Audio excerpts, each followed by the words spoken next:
প্রিয় শিক্ষার্থী, তোমরা যে যেখান থেকে আমার ক্লাসটি দেখছো সবাইকে শুভ বিকাল। তোমরা আমার শুভেচ্ছা গ্রহণ করো। প্রিয় শিক্ষার্থী, তোমরা জানো যে আমি আজ তোমাদের সামনে হাজির হয়েছি যথা নিয়মে নবম এবং দশম শ্রেণীর হিসাব বিজ্ঞান নিয়ে। প্রিয় শিক্ষার্থী, আমি আজকে যে অধ্যায়টি করাবো সে অধ্যায়টি একটি ক্লাস নিয়েছি। আজকে আমার পার্ট 2 হবে। আশা করছি আমি এই অধ্যায়ের প্রথম থেকে শেষ পর্যন্ত টুকটাকি বিষয়গুলো এবং প্রিয় শিক্ষার্থী, যে অধ্যায়টি করাবো সেই অধ্যায়টা আসলে একটু কঠিন। আমি চেষ্টা করব তোমাদেরকে সহজ পদ্ধতিতে তোমাদের মনে রাখার জন্য, সহজে কিভাবে তোমরা মনে রাখতে পারবে আমি আজ সেই চেষ্টাই করব। আশা করি তোমরা আমার ক্লাসটি এনজয় করবে। প্রিয় শিক্ষার্থী, আর দেরি নয়, তোমরা ক্যালকুলেটর, খাতা, বই, স্কেল এগুলো নিয়ে বসে যাও। আর যারা এখনো শেয়ার দাওনি একটু শেয়ার দিয়ে নাও। আমি একটু শেয়ার দিই।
প্রিয় শিক্ষার্থী,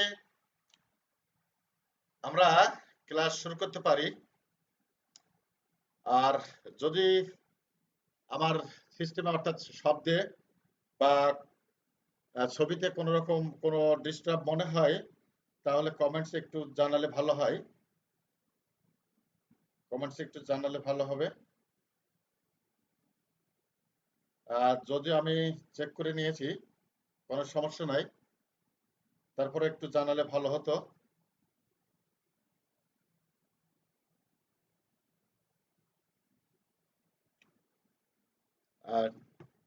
ঠিক আছে প্রিয় শিক্ষার্থী, আমি আজ তোমাদেরকে আসলে কিছু গল্পের মাধ্যমে আমি অধ্যায়টি শেষ করতে চাই। তো আজকে কিছু চমক থাকতে পারে ক্লাসের মধ্যে, তাই শেষ পর্যন্ত সাথে থাকার জন্য সবাইকে বলছি তোমরা শেষ পর্যন্ত থাকবে। প্রিয় শিক্ষার্থী, নবম এবং দশম শ্রেণীর হিসাব বিজ্ঞানটি আসলে একটু কঠিন, তাই আজকে যে অধ্যায়টি করাবো আর্থিক বিবরণীর দ্বিতীয় অংশ অর্থাৎ দ্বিতীয় পাঠ করাবো। আগে একটি ক্লাস নিয়েছি, এই অংশে আমি কিছু কিছু বিষয় তোমাদেরকে সহজ করার চেষ্টা করেছি। আশা করি তোমরা এগুলো নোট রাখবে। এই নোট রাখার পরে তোমরা এগুলো যদি প্র্যাকটিস করো তাহলে দেখবে তোমাদের আর্থিক অবস্থার বিবরণ অর্থাৎ আর্থিক বিবরণীর তিনটে অংশই সমস্যা হবে না। প্রিয় শিক্ষার্থী, আমি তোমাদের সহযোগিতা কামনা করছি এবং সামনের দিকে এগিয়ে যেতে চাচ্ছি।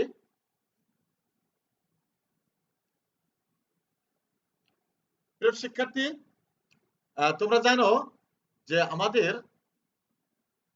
আর্থিক বিবরণীর 5টি অংশের ভিতরে নবম এবং দশম শ্রেণীর জন্য করতে হবে 3টি, অর্থাৎ বিশদ আয় বিবরণী, মালিকানা সত্ত্ব, আর্থিক অবস্থার বিবরণী। এই 3টি অংশ আমাদের করতে হবে। এই 3টি অংশের মধ্যে আমাদের যদি আমরা হিসাবটাকে আমি বলি, যেমন আমার সেই বাক্যটি যদি আমি বলি, সভ্য তোমরা এই যে আমি এই বাক্য দিয়ে কিন্তু সেই তৃতীয় অধ্যায় হিসাব অধ্যায়টি শুরু করেছিলাম, আর তৃতীয় অধ্যায় থেকে আজকে দশম অধ্যায়, এই সেই একটি বাক্যই কিন্তু আমি বারবার তোমাদেরকে বলার চেষ্টা করছি। এই বাক্য দিয়ে আমি বলেছিলাম যে একটি বাক্য দিয়ে হিসাব বিজ্ঞানের অনেকগুলো অঙ্ক অধ্যায় শেষ করা সম্ভব। আজও আমি সেই বাক্যটি লিখব, সভ্য আয় দায় মালিকের। আমি বলেছিলাম সতে সম্পদ, বতে ব্যয়, আয় দায় আর মালিকানা সত্ত্ব। মালিকের মানে মালিকানা সত্ত্ব, সতে সম্পদ, ব্যয়, আয় দায় আর মালিকানা সত্ত্ব। হিসাব আছে 5 প্রকার। এইটুকু বলেছিলাম ডেবিট, বাকিটুকু ক্রেডিট। বলেছিলাম যে জিনিস যা তা বাড়লে তাই হয়, কমে গেলে উল্টা হয়। আজ দেখো তোমাদের এই বাক্যটি নিয়ে বলবো যে বিশদ আয় বিবরণী, মালিকানা সত্ত্ব, আরেকটা কি প্রিয় শিক্ষার্থী? হ্যাঁ, আর্থিক অবস্থার বিবরণী। প্রিয় শিক্ষার্থী, আমাদের এই যে হিসাবে এই যে ব্যয় আর আয়, এই দুটি অংশই থাকবে বিশদ আয় বিবরণীতে।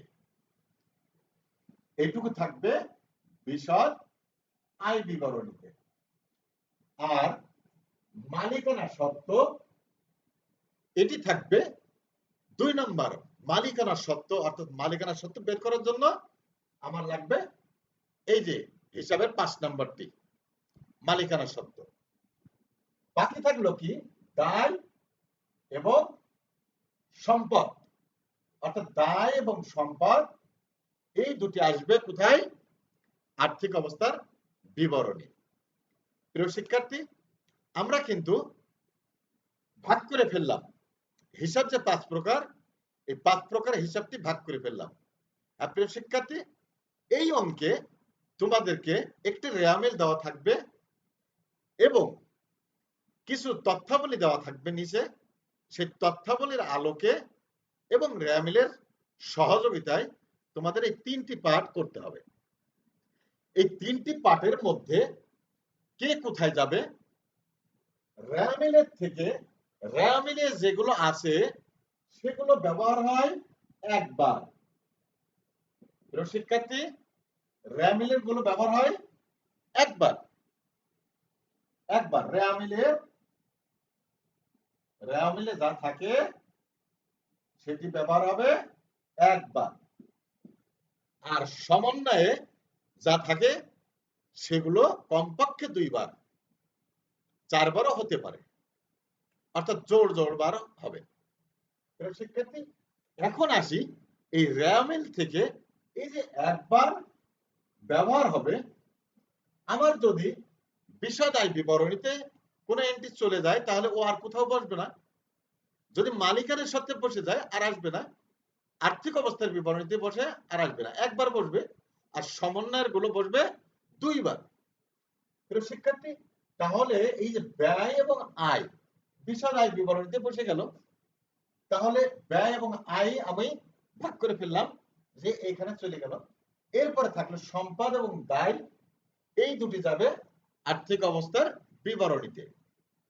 বাকি থাকলো মালিকের, অর্থাৎ মালিকানা সত্ত্ব, এটি যাবে মালিকানা সত্ত্ব বের করার জন্য ওইখানে। হ্যাঁ প্রিয় শিক্ষার্থী, আমি এই সম্পদ এবং দায়টাকে, অর্থাৎ আর্থিক অবস্থার বিবরণীকে সহজ করার জন্য আবারও সেই সভ্য আয় দায় মালিকের যেমন একটি বাক্য ছিল, আমিও তোমাদেরকে আজকে 2টি বাক্যর কথা বলবো।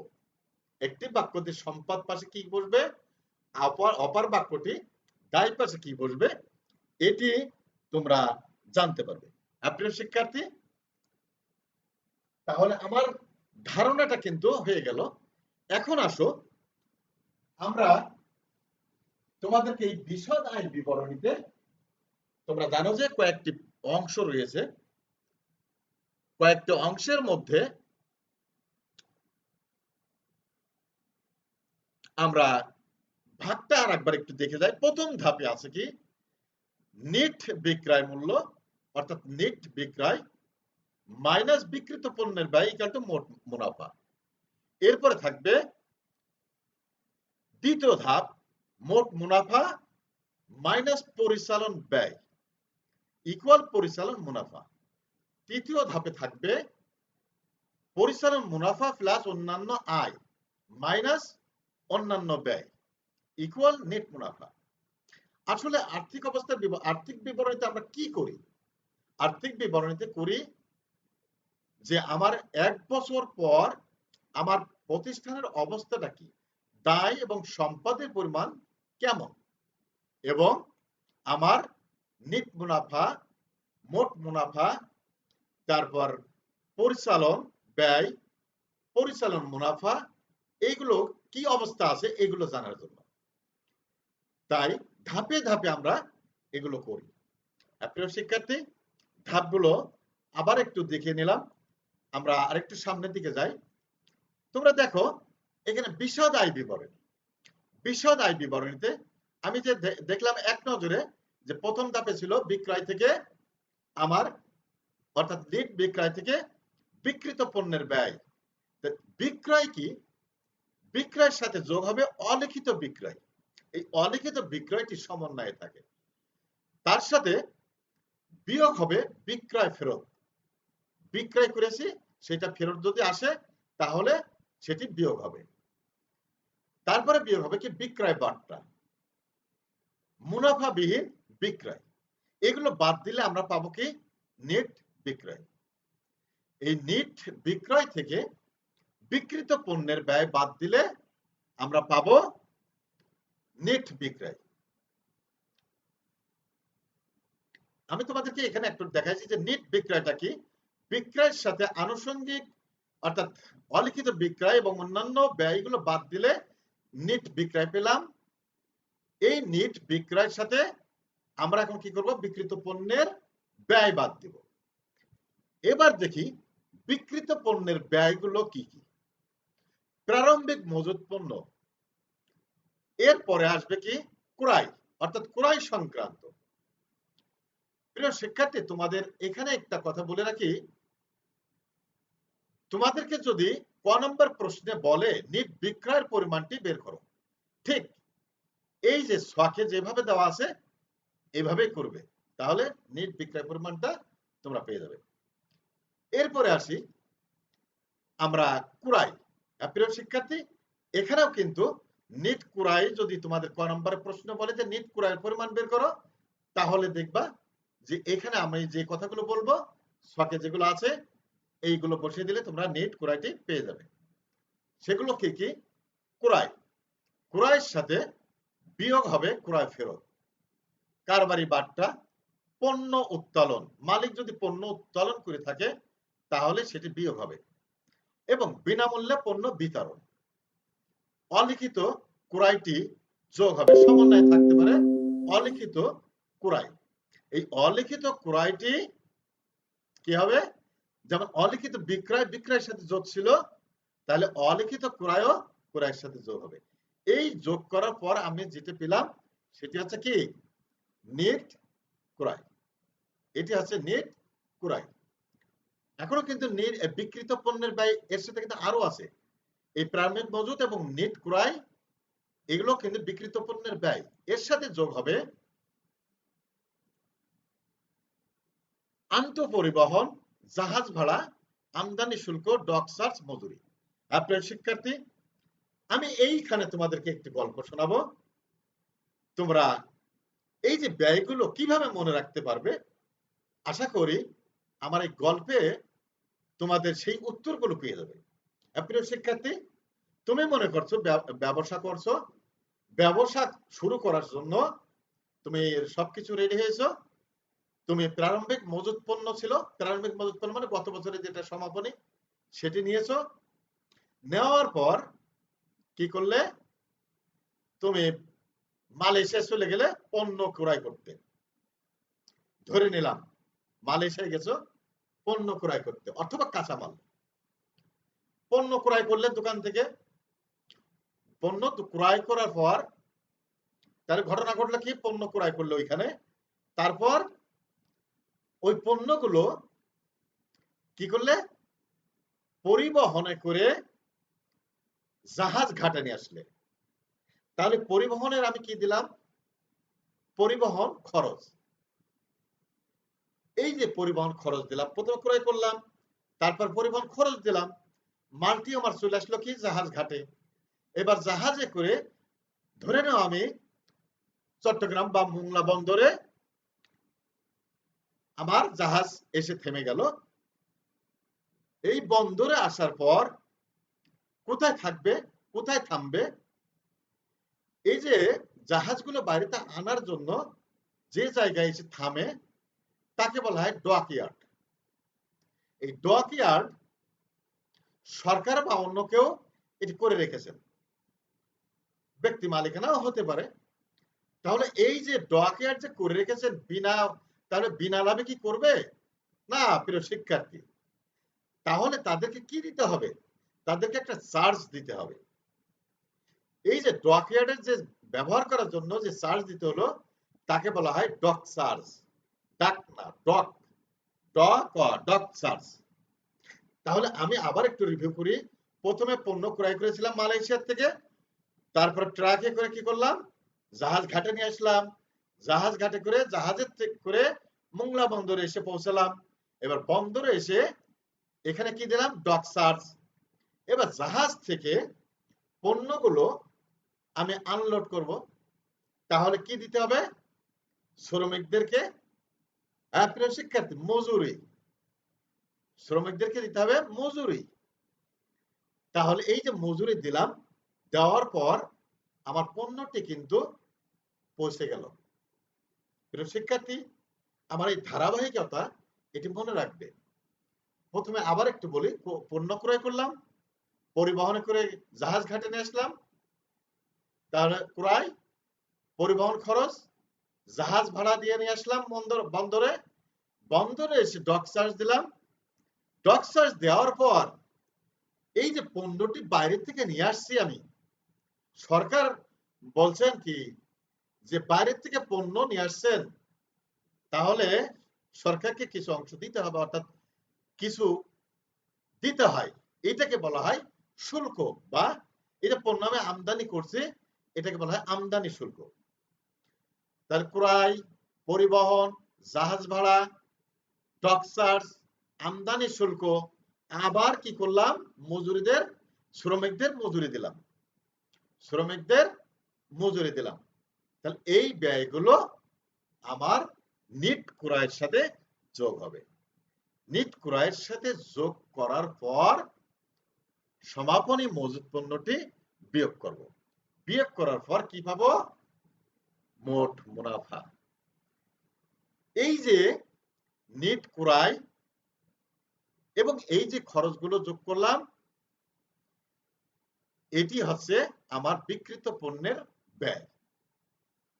প্রিয় শিক্ষার্থী, বিক্রিত পণ্যের ব্যয় যদি তোমাদের বের করতে বলে, আশা করি তোমরা পারবে।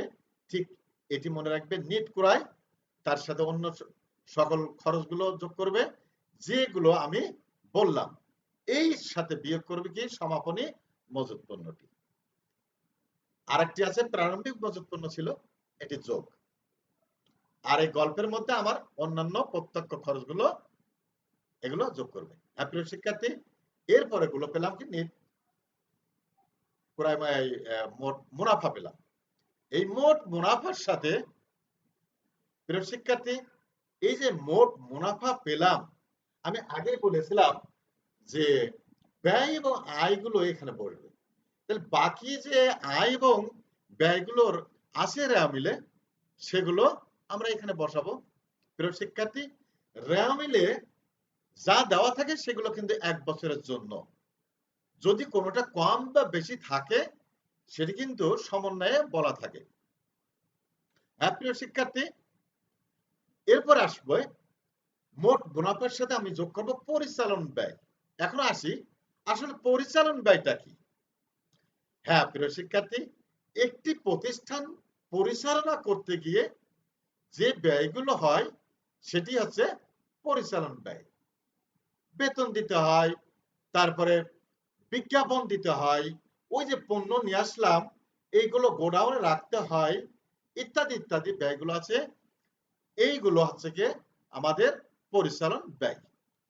এই পরিচালন ব্যয় যোগ বিয়োগ করার পর আমরা পাবো কি নেট মুনাফা। তার আগে আসি, নেট মুনাফার আগে আরেকটা বিষয় তোমাদের একটু বলি, সরি ওইখানে পাবো আমরা পরিচালন মুনাফা। এই পরিচালন মুনাফার ভিতরে আরেকটা বিষয় আছে কুরিন। কুরিনের বিষয়টা তোমাদেরকে একটু বলি, আমি এখানে দেখার স্লাইডে দেখাইছি, একটু দেখে নিবে। কুরিনের বিষয়টা মনে রাখবে চারটি। একটি আছে কুরিন। কুরিন আমি একটু স্লাইডে বড় বোর্ডটা একটু বড় করে দেখাই। কুরিন, কুরিন যেটি রেওয়া মিলে আছে, এটি থাকবে কোথায়? রেওয়া মিলে, এটি থাকবে রেওয়া মিলে। আচ্ছা, এর সাথে যোগ হবে কুরিন সংস্কৃতি, এটি থাকবে কোথায়? সমন্বয়ে। শিক্ষার্থী, এই কুরিনের বিষয়টা কেন বলছি, তোমাদের নিট দেনাদারের পরিমাণ বের করতে বলে তখন এটি প্রয়োজন হয়। এর সাথে যোগ হবে কুরিন,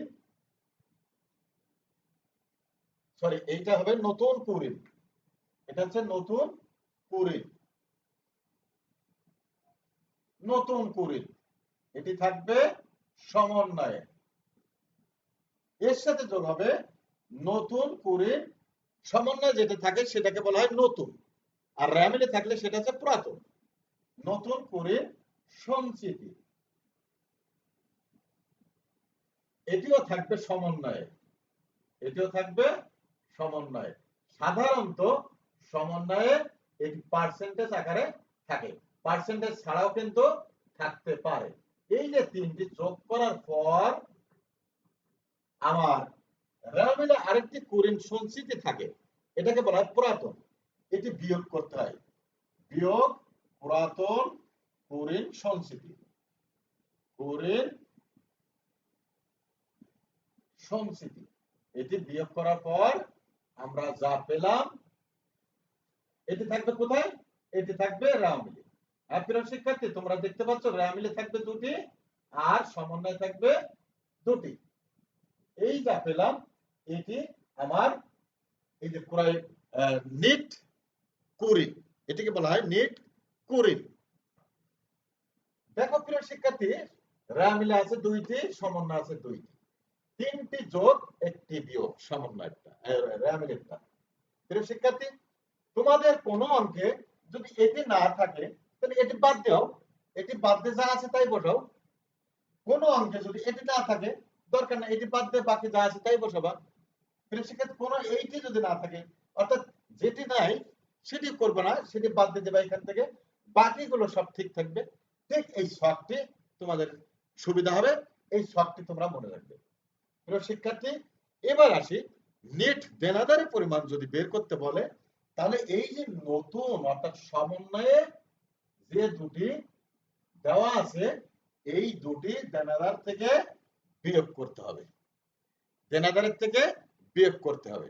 আর দেনাদারের সাথে আরো অন্য কিছু থাকতে পারে, কিন্তু এই কুরিন দুটি বিয়োগ করতে হবে, অর্থাৎ সমন্বয়ের দুটি বিয়োগ করতে হবে।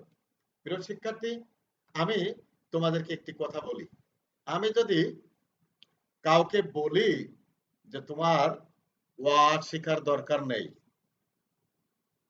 তোমার ওয়াজ শেখার দরকার নেই, বর্ণমালা শেখার দরকার নেই, তাহলে বইয়ে তোমার যা আছে আমি পড়ে পড়ে তোমাকে শোনাবো,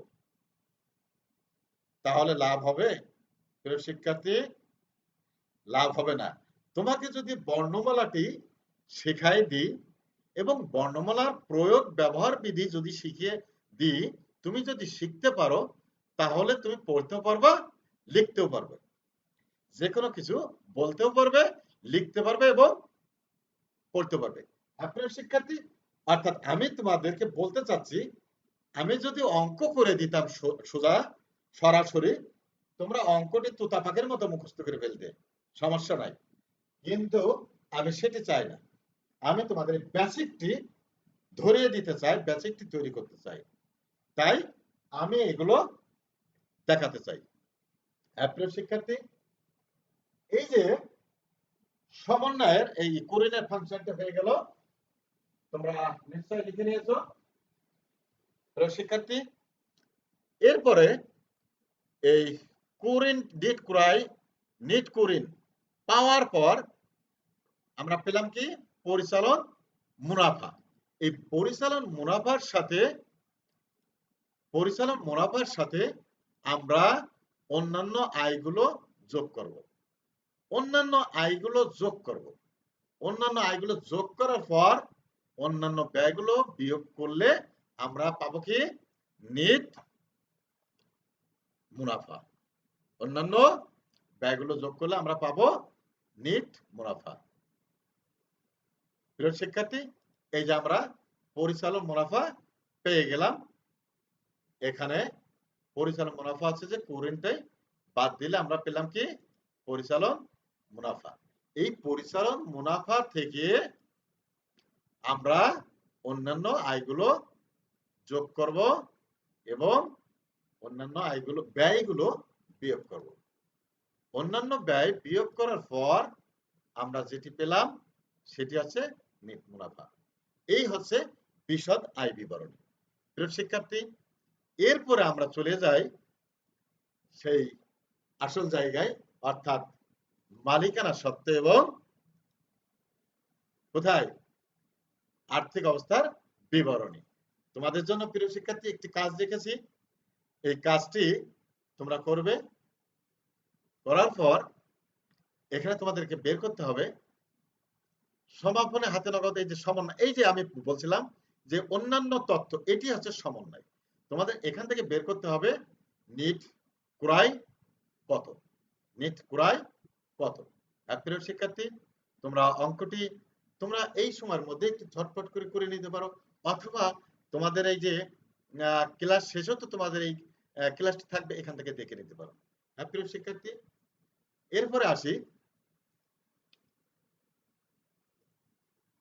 আমাদের নেট দেনাদার ও অনাদায়ী পাওনা নির্ণয় কিভাবে করতে হবে।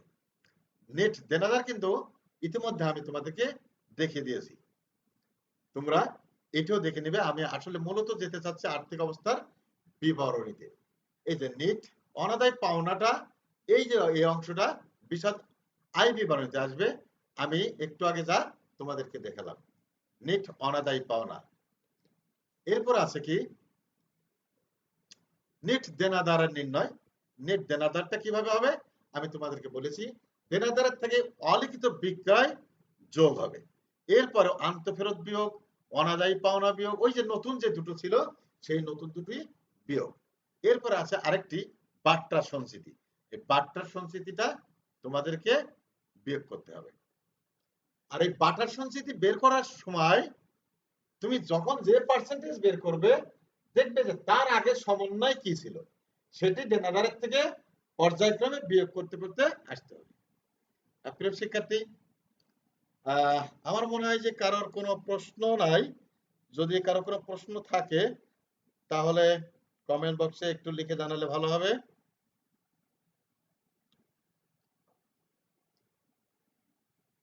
প্রিয় শিক্ষার্থী, আমরা চলে এসেছি মালিকানা সত্ত্ব পরিবর্তনের অংশে। এখানে মালিকানার অর্থাৎ মালিকের সাথে কি কি যুক্ত থাকতে পারে, মূলধন, প্রারম্ভিক মূলধন, যোগ হবে অতিরিক্ত মূলধন। এই অতিরিক্ত মূলধনের সাথে যোগ হবে মূলধনের সুদ, যোগ নিট লাভ, বা বিয়োগ হবে নিট ক্ষতি। যদি নিট ক্ষতি হয় বিয়োগ হবে। তারপরে বাদ যাবে উত্তোলন, মালিক উত্তোলন করতে পারে নগদ টাকা এবং পণ্য, এই দুটি বিয়োগ হবে। এরপরে জীবন বীমা প্রিমিয়াম প্রতিষ্ঠান থেকে দেওয়া হয়েছে যদি এরকম থাকে সেটি বিয়োগ হবে, আয়কর যদি থাকে সেটি বিয়োগ হবে। এই বিয়োগ করার পরে কি পাবো আমরা, বিয়োগ করার পর আমরা পাবো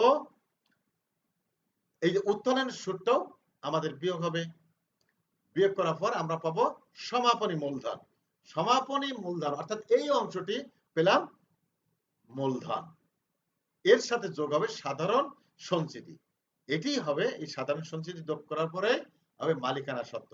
মূলত আমরা কিন্তু এখানে দুটি জিনিস, একটি হচ্ছে মূলধন, আরেকটি পেলাম আছে সাধারণ সঞ্চিতি। মূলধন আর সাধারণ সঞ্চিতি এই দুটি কাজ করার পরে পেলাম আমি মালিকানা সত্ত্ব। প্রিয় শিক্ষার্থী, এরপরে আসি স্থায়ী সম্পদ। স্থায়ী সম্পদটি যা যা আছে এইগুলো যোগ করার পরে আমরা এই যে নিষ্কর সম্পত্তি, প্রত্যেক সম্পত্তির থেকে যদি অবচয় থাকে অবচয়গুলো আমরা বিয়োগ করব। অবচয়গুলো বিয়োগ করব। বিয়োগ করার পর আমরা এখানে বসাবো। করার পরে এটি আমরা পেলাম, পাবো কি মোট স্থায়ী সম্পত্তি। এই মোট স্থায়ী সম্পত্তি, তারপরে পাবো কি চলতি সম্পদ। চলতি সম্পদ এর আগে আছে কি দীর্ঘমেয়াদী বিনিয়োগ। দীর্ঘমেয়াদী বিনিয়োগ যেমন বিনিয়োগ পাবো, তারপরে মোট সেভিংস সার্টিফিকেট, সরকারি সঞ্চয়পত্র, এইগুলো বিনিয়োগ বলা হয়। এবার চলতি সম্পদ গুলো যোগ করব। করার পরে কি হবে আমাদের সেই মোট সম্পদ ইকুয়াল টু কি স্থায়ী সম্পদ প্লাস চলতি সম্পদ ইকুয়াল টু মোট সম্পদ।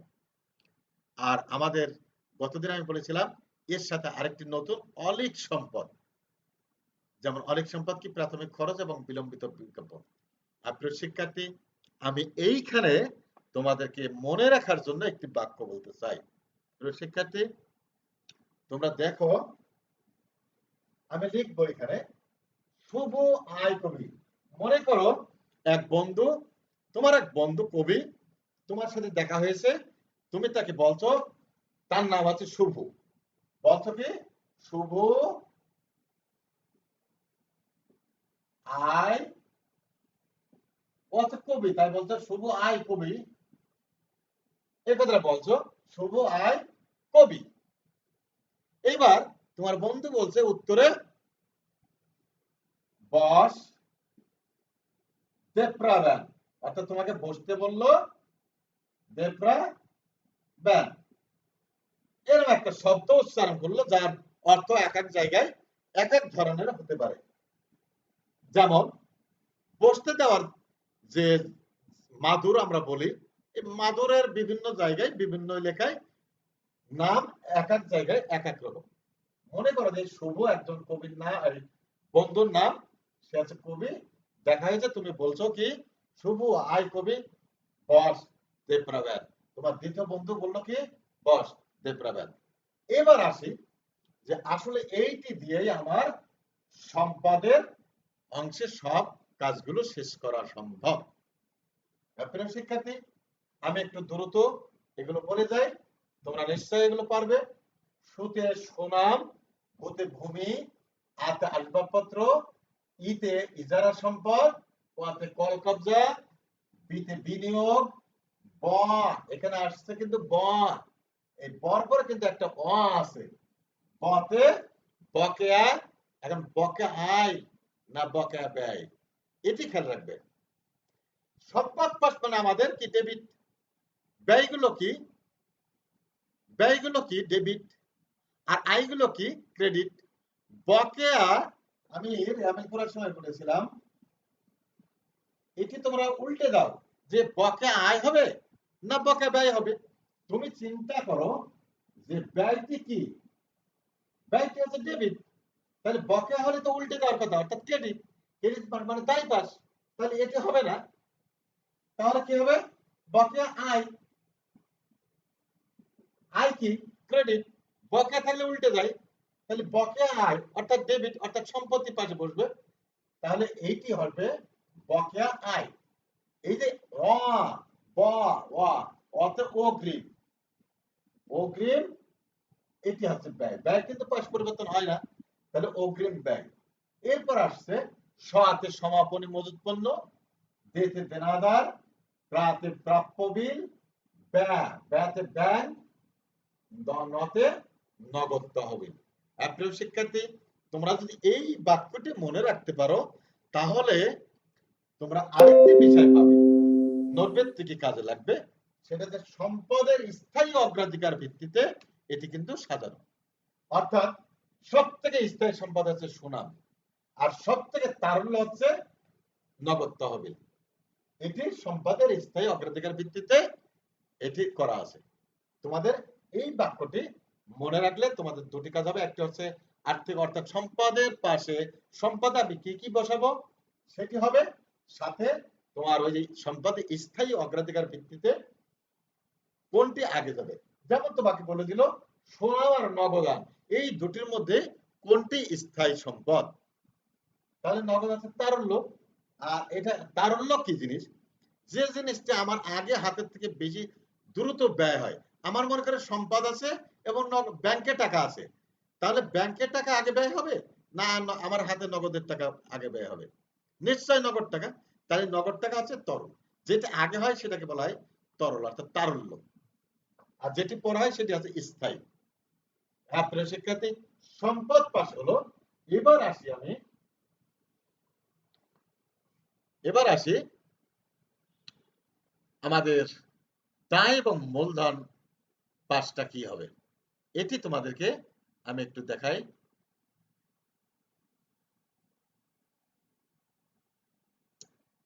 এটি আছে সহজে মনে রাখার উপায়। দেখো প্রিয় শিক্ষার্থী, সুদে সুনাম, ভূতে ভূমি ও দালান কোঠা, অতে আতে আসবাবপত্র, ইজারা সম্পত্তি, কলকাতা যন্ত্রপাতি, বিনিয়োগ, বকেয়া আয়, অগ্রিম খরচ, সমাপনী মজুত পণ্য, দেনাদার, প্রাপ্য বিল, আমি যে কথাগুলো বললাম, ব্যাংকে জমা, তারপর আছে নগদ তহবিল। প্রিয় শিক্ষার্থী, এরপরে আমরা আসবো কিসে? আমরা আসবো মালিকানার সত্ত্ব দায়, মুশরি। আমরা এখানে মনে রাখবো কি? আগে মনে রাখবো শুভ আইকবি বাসদেব রাবেন, আর এখন মনে রাখবো মুশরি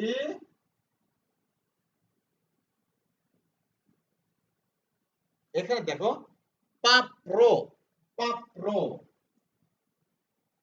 র ফলা, পাপ্র ব্যাপ, মুশরি পাপ্র ব্যাপ।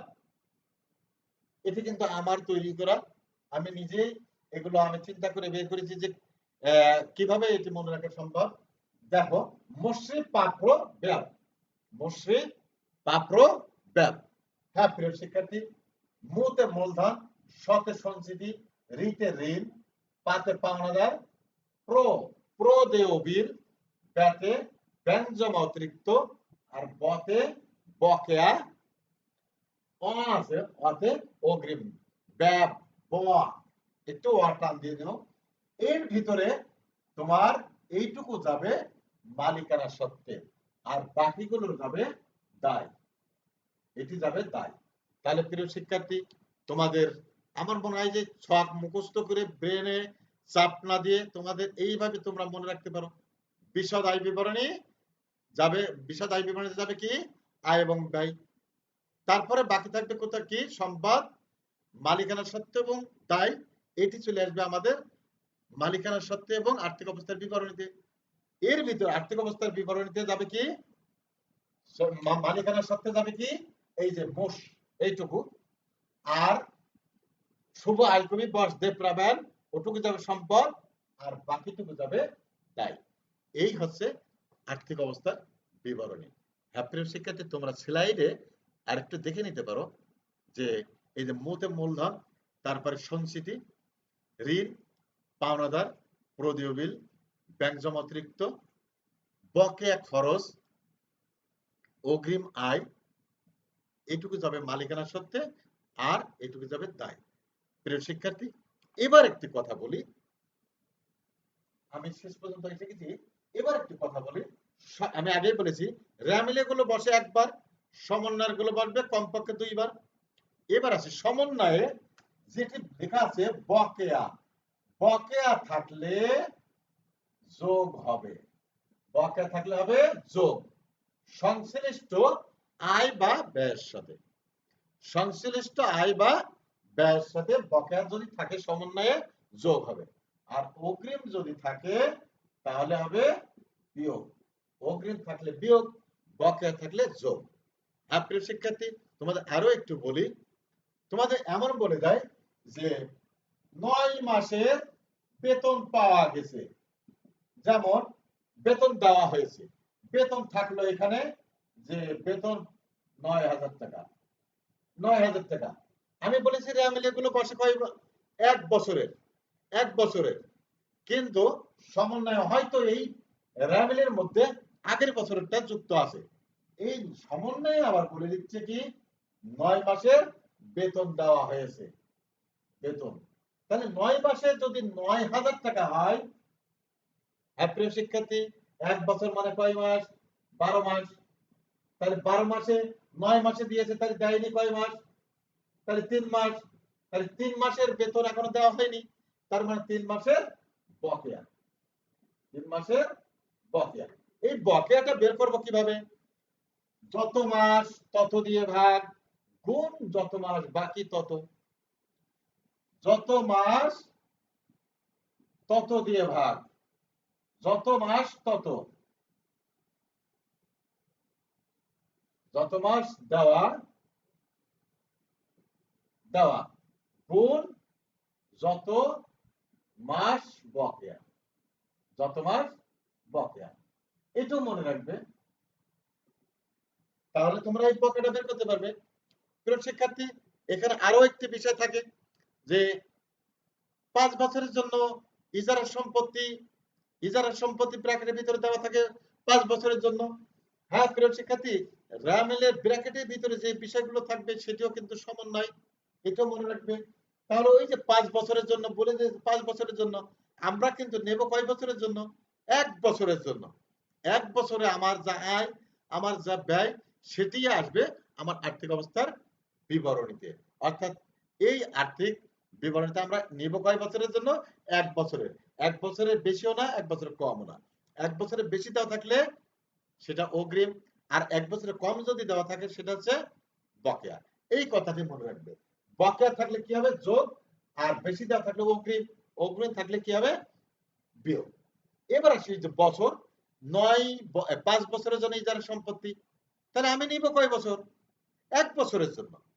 যত বছর তত দিয়ে ভাগ, সেইটাই হচ্ছে এই বছরের জন্য আসবে। আর ওই যে 4 বছরের থেকে গেল, ওটি যাবে সম্পত্তির পাশে, অর্থাৎ সম্পদে, আর্থিক অবস্থা বিবরণীতে। আর এই যে অবলোপন, অপচয়, এগুলো আসবে বিশদ আয় বিবরণীতে।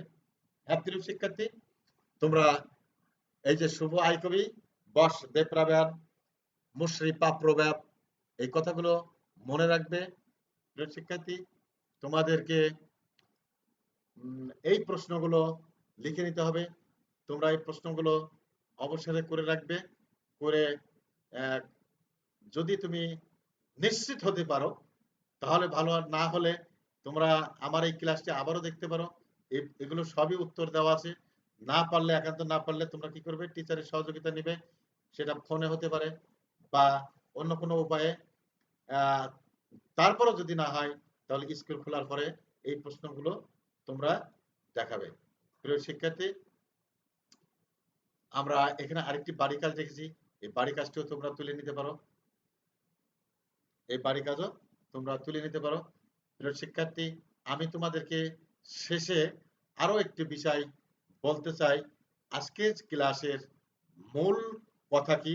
আমার আর্থিক অবস্থা, আর্থিক বিবরণী 3টি যে ছক থাকবে, এই ছক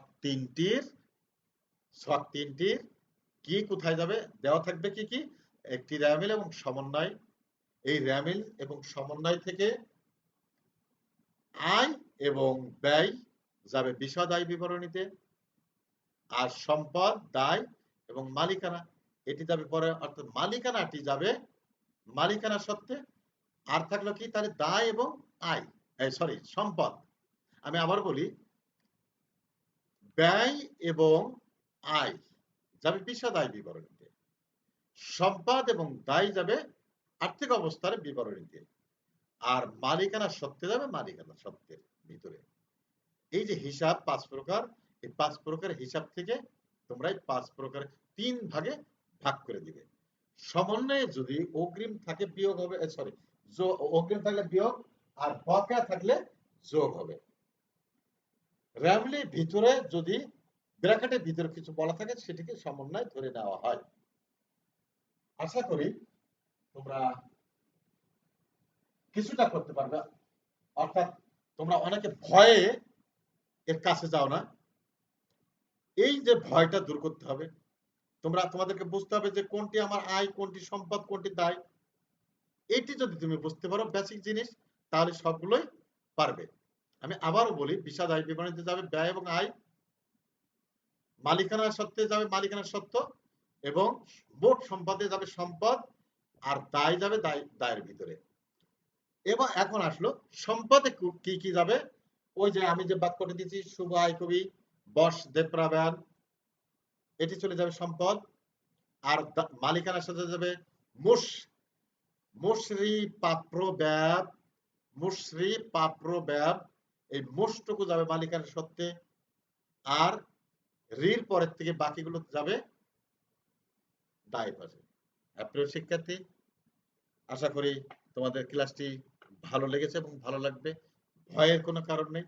তোমার আমার এই বাক্যটি করবে এবং যখন অঙ্ক করবে তখন মিলায়ে দেখবে যে এর বাইরে কয়টি আছে। হ্যাঁ, যেমন বললাম আসবাবপত্র, এই আসবাবপত্র জায়গায় যদি অন্য কিছু থাকে তোমরা বুঝতে পারবা যে সম্পদ। অফিস সরঞ্জাম থাকলো, তো তোমরা বুঝতে পারবে না যে অফিস সরঞ্জাম। আসবাবপত্র যদি সম্পদে, তাহলে অফিস সরঞ্জাম একই। প্রিয় শিক্ষার্থী, তোমরা নিশ্চয়ই ক্লিয়ার হতে পেরেছো এবং আমার বিষয় ছিল যে তোমাদেরকে সাহস যোগানো, তোমাদেরকে ভয়টা দূর করা, করে বইয়ের কাছে আসা। এই আর্থিক বিবরণী তোমরা পিছিয়ে থাকো এটি করানোর।